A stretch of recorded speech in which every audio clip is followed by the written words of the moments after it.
सन्मान्य सभापती महोदय, विधान परिषद नियम 260 अन्वये विरोधी पक्षाच्या प्रस्तावामध्ये माननीय आमदार सन्मान्य सचिनजी अहिर साहेब, प्रवीणजी दरेकरजी, अभिजितजी वंजारी, सदाभाऊ खोत, जगन्नाथजी अभ्यंकर, राजेशजी राठोड, अनिलजी परब, प्रसादजी लाड, धीरजजी लिंगाडे, इद्रिस नायकवडे, सुनीलजी शिंदे, संजयजी खोडके यांनी आपले विचार या ठिकाणी व्यक्त केले आणि महानगरपालिका आणि नगरपालिकांच्या कार्यक्षेत्रामध्ये नक्की विकास कसा व्हावा यासाठी काही सूचना देखील केल्या आणि काही शंका देखील व्यक्त केल्या।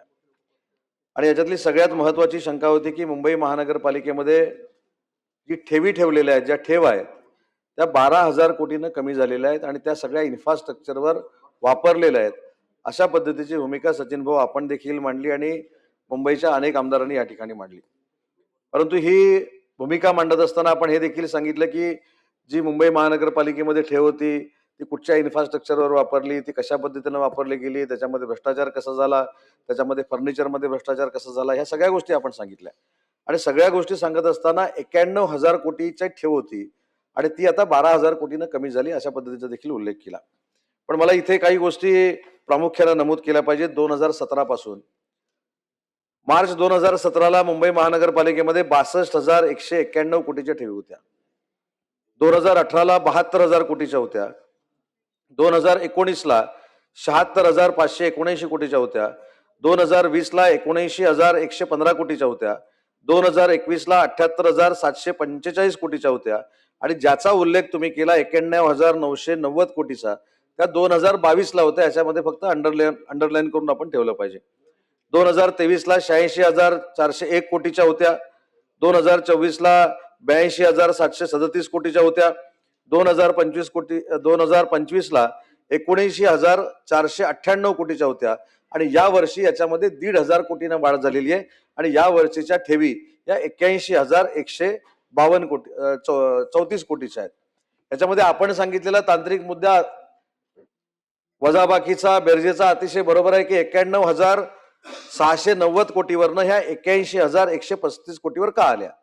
याचं कारण सचिन भाऊ तुम्हाला देखील माहिती आहे, तुम्ही देखील अनेक वर्ष मुंबईमध्ये नेतृत्व करताय। तो जो पिरियड होता तो करोनाचा पिरियड होता आणि करोनाच्या पिरियडमध्ये आपल्या म्हणजे तुमचं असं म्हणणार नाही, काही लोकांचं लक्ष हे वेगळीकडे होतं, त्याच्यामध्ये खिचडी वाटपाकडे होतं, त्याच्यामध्ये हॉस्पिटल कशी तयार करायची त्याच्यामध्ये होतं,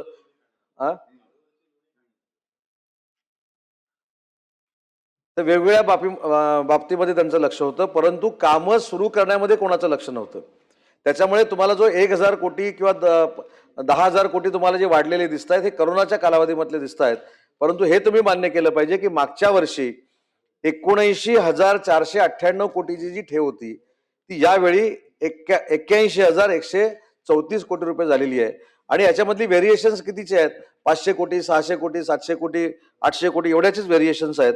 पण त्याच्यामध्ये अजून एक तुम्ही उल्लेख या ठिकाणी केला की याच्यामुळे भविष्यामध्ये कर्मचाऱ्यांची पेन्शन देखील थांबू शकते किंवा कर्मचाऱ्यांचे पगार देखील थांबू शकतात।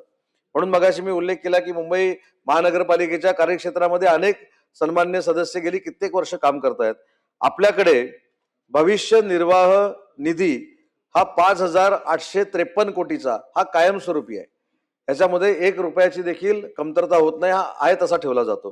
त्याच्यानंतर निवृत्ती वेतन निधी जो आहे तो 3,949 कोटी हा आहे तसा ठेवला जातो, त्याच्यातनं 1 रुपया देखील आपण काढत नाही।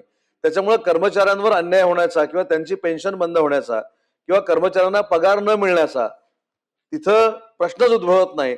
गेली कित्येक वर्ष ही प्रथा अशी चालत होती आणि भविष्यामध्ये देखील 5,853 कोटी आणि 3,939 कोटीला कुठेही महानगरपालिका हात लावणार नाही, ते पैसे तसेच त्या ठिकाणी ठेवले जातील। त्याच्यानंतर आपण शासनाकडनं येणाऱ्या पैशाचा देखील उल्लेख केलाय। नक्कीच अभ्यंकर साहेबांनी देखील मुद्दा मांडला होता की शिक्षणाच्या बाबतीत महानगरपालिकेचं नक्की काय चाललंय, कशा पद्धतीनं चाललंय।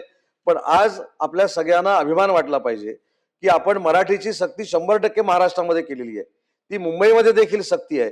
हिंदीची सक्ती कोणी केली याच्यावर मला तर जायचं नाही, परंतु मराठीची सक्ती असताना देखील जे CBSE बोर्ड या मुंबई महानगरपालिकेमध्ये सुरू झाल्या तिथं अभ्यंकर साहेब आज वेटिंग आहे पहिलीच्या वर्गामध्ये।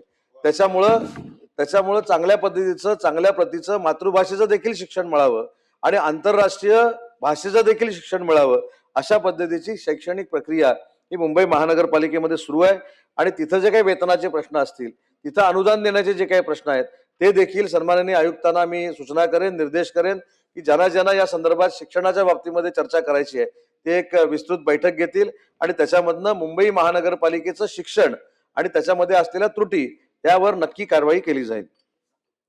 अजून एक सचिन भाऊ महत्वाची गोष्ट की इन्फ्रास्ट्रक्चरचे प्रोजेक्ट किती सुरू आहेत, हा एक मुद्दा प्रामुख्याने पुढे आला. मी सगळी आता काही टक्केवारी वाचत नाही, पण आपल्याकडे कॉन्क्रिटिंगचे 1478 रस्ते हे पूर्ण झालेले आहेत आणि त्याची जी लेंथ आहे ती 278.83 किलोमीटर एवढी लेंथ आहे. उर्वरित रस्ते देखील प्रगतीपथावर आहेत, ते देखील टप्प्याटप्प्याने पूर्ण होतील. त्याच्यामध्ये फर्निचर घोटाळ्याच्या संदर्भामध्ये आपण उल्लेख केला होता. त्या फर्निचर घोटाळ्यामध्ये रेलिंग आणि सुशोभीकरणाची कामं ही फार मोठ्या पद्धतीने घेण्यात आली होती, परंतु त्याच्यामध्ये भ्रष्टाचार झालाय हे कुठंतरी तक्रार झाल्यानंतर ही कामं थांबवण्यात आलेली आहेत. पुढचं जे 380 कोटीचं टेंडर होतं ते देखील रद्द करण्यात आलेलं आहे. आता पारदर्शक पद्धतीनं मागे जर काही चुका झाल्या असतील तर त्या सुधारून महानगरपालिकेनं पुन्हा एकदा ही टेंडर काढण्याचा निर्णय या ठिकाणी घेतलेला आहे.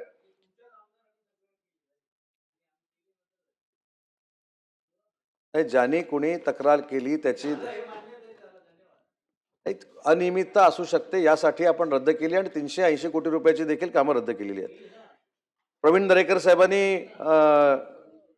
336 प्रभाग झाले अशा पद्धतीचा उल्लेख केलेला होता, परंतु मधल्या काळामध्ये 336 हे प्रभाग झाले होते, परंतु पुन्हा एकदा 227 प्रभागातच निवडणूक झाली आणि आता नगरसेवक देखील निवडून आलेले आहेत. बेस्टच्या बाबतीतला प्रश्न या ठिकाणी मांडला. बेस्टच्या बाबतीमध्ये दरवर्षी 1000 कोटी रुपये देण्याचा निर्णय हा महानगरपालिकेच्या बजेटमध्ये आहे आणि ऍडिशनल 450 कोटी रुपये बेस्टच्या बसेस खरेदी करण्यासाठी या महानगरपालिकेनं बेस्ट प्रशासनाला दिलेले आहेत. नागपूरच्या बाबतीमध्ये अभिजितजी आपण देखील मुद्दे मांडले. नागपूरच्या बाबतीमध्ये सन्माननीय मुख्यमंत्री महोदयांशी तुमच्या काही प्रश्नांच्या बाबत आम्ही चर्चा केली, तर या संदर्भामध्ये माननीय उपमुख्यमंत्री आणि मुख्यमंत्री महोदय या संदर्भात सविस्तर चर्चा करून योग्य ते निर्णय नागपूर महानगरपालिकेचे देखील घेणार आहेत. मी आताच सांगितलं की अभ्यंकर साहेबांनी डीएमसी एज्युकेशन मनपाच्या बाबतीतले जे प्रश्न मांडलेले होते ते देखील आपण त्याचा खुलासा केलाय. जालनामध्ये सिडकोचा प्रश्न आहे, जालन्याच्या सिडकोच्या प्रश्नाच्या बाबत देखील सविस्तर चर्चा करण्याचे निर्देश तुमच्याशी सन्माननीय सदस्य म्हणून या सिडकोच्या प्रशासनाला मी दिलेले आहेत. त्याच्यानंतर नवी मुंबई मधल्या खाणीचा प्रश्न परब साहेब आपण त्या ठिकाणी मांडलात.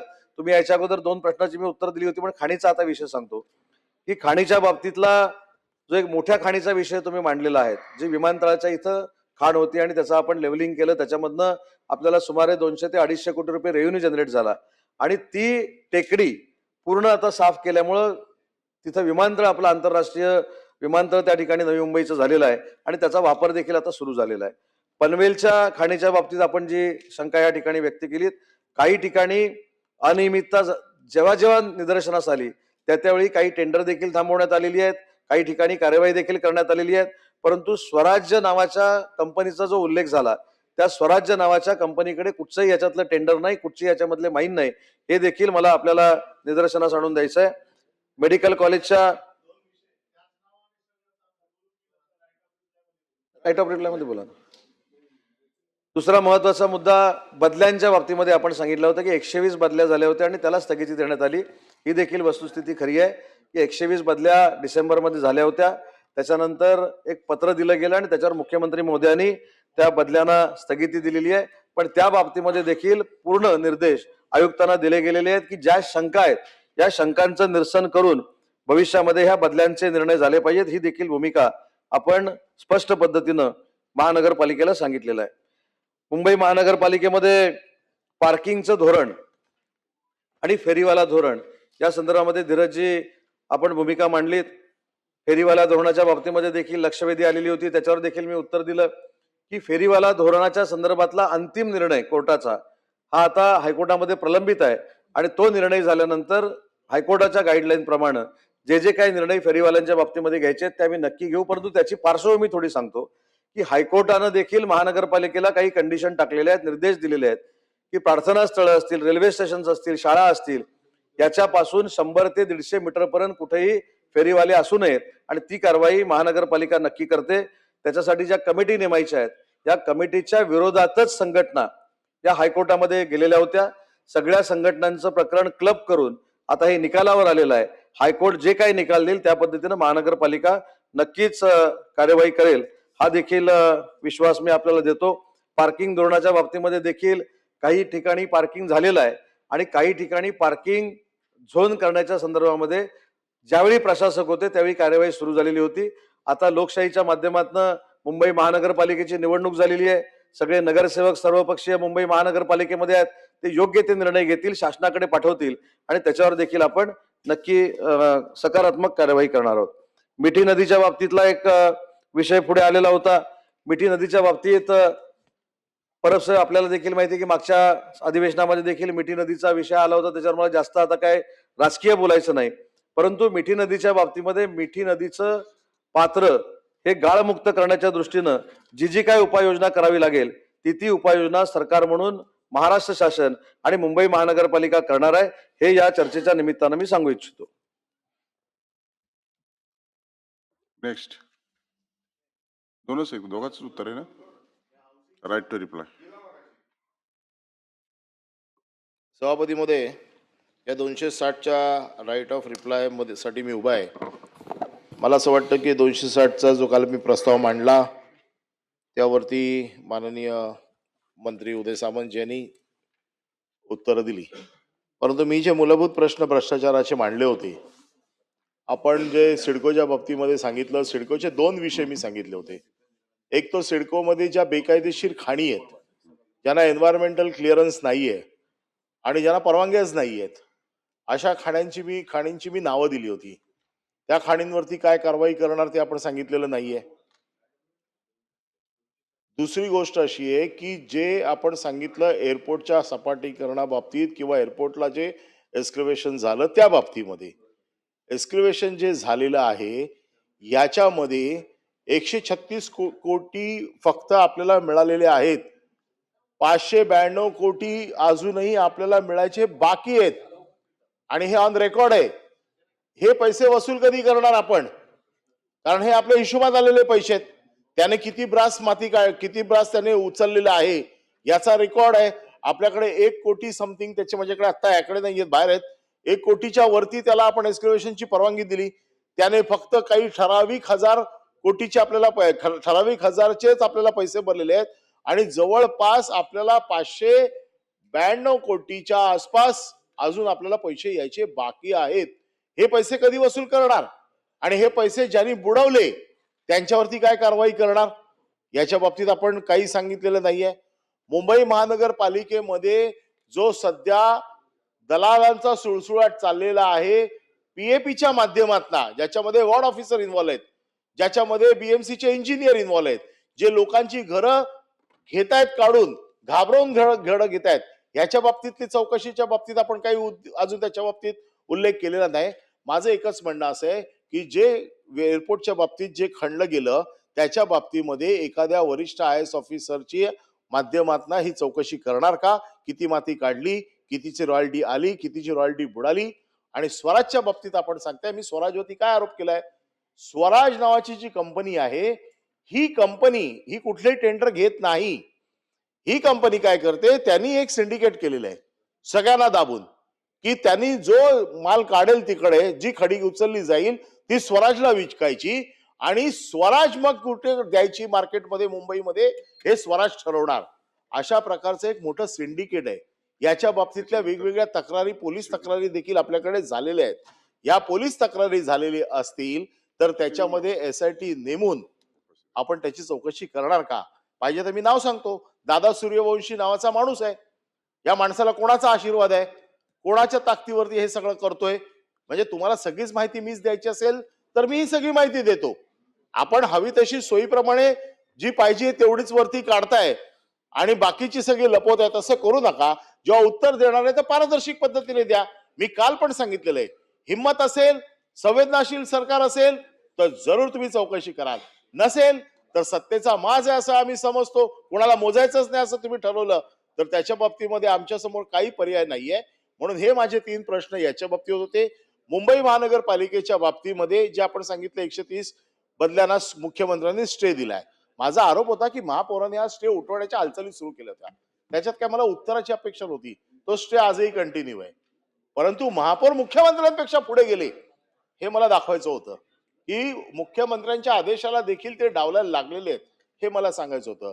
मी उल्हासनगरच्या बाबतीमध्ये उल्हासनगरच्या ज्या केसेस होत्या, उल्हासनगरच्या 4 केसेसच्या बाबतीमध्ये मी उल्लेख केला आणि उल्हासनगरच्या 4 केसेसमध्ये मी आपल्याला हे दाखवून दिलंय की उल्हासनगरमधना ज्या पद्धतीने उल्हासनगरमध्ये व्हायोलेशन ऑफ ऑल लॉज कशा पद्धतीने 28 माळ्याची बिल्डिंग 24 माळ्याच्या खाली आणली, मीटरच्या खाली आणून बांधली गेली. केंद्र सरकारच्या प्लॉटमध्ये जे पोस्ट ऑफिस द्यायचं होतं त्या पोस्ट ऑफिसचं रिझर्वेशन डालून 7व्या माळ्यावरती कसं दिलं गेलं. नंबर 2. तिसरा, जो प्लॉट 1,47,000 स्क्वेअर मीटरचा प्लॉट बोगस त्याची नोटरी करून कशा पद्धतीने दिला गेला, ही 4ही प्रकरणं मी आपल्या समोर ठेवली होती. या 4 प्रकरणामध्ये कुठल्या तरी अधिकाऱ्याला लावा, याचे रिपोर्ट्स आलेले आहेत आपल्याकडे. याच्यात वेगळं काय नाही, ह्याच्यात चौकशी झालेली आहे. या चौकशीचे सगळे रिपोर्ट्स आपल्याकडे आहेत. पण त्या रिपोर्ट्सवरती कारवाई कोण करणार आहे? आमची कालचा उद्देश हा होता की ज्याची चौकशी झालेली आहे, जी प्रकरणं आपल्याकडे आलेली आहेत, त्या प्रकरणामध्ये चौकशी होऊन देखील कुठली कारवाई होत नाही. या सगळ्याच्या पाठीमागे राजकीय आशीर्वाद असल्याशिवाय हे होऊ शकत नाही. मग हे राजकीय आशीर्वाद देऊन अशा प्रकारच्या चोऱ्या आपण करायला लावणार आहात का, हा माझा ह्याच्या मागचा उद्देश आहे.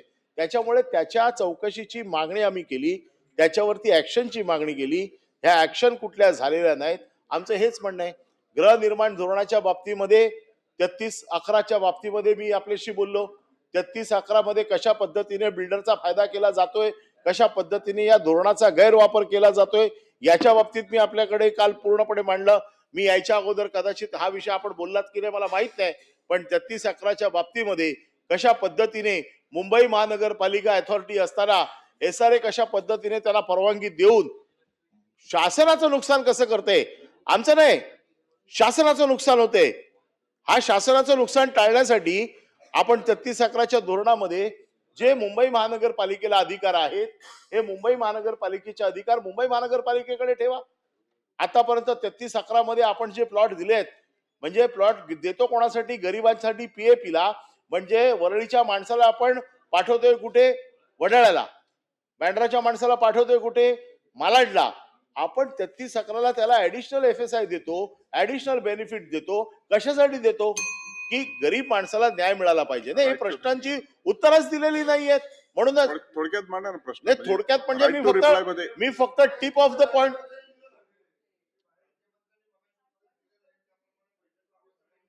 मी फक्त तेवढेच मुद्दे पॉइंट आउट करतो. तर हे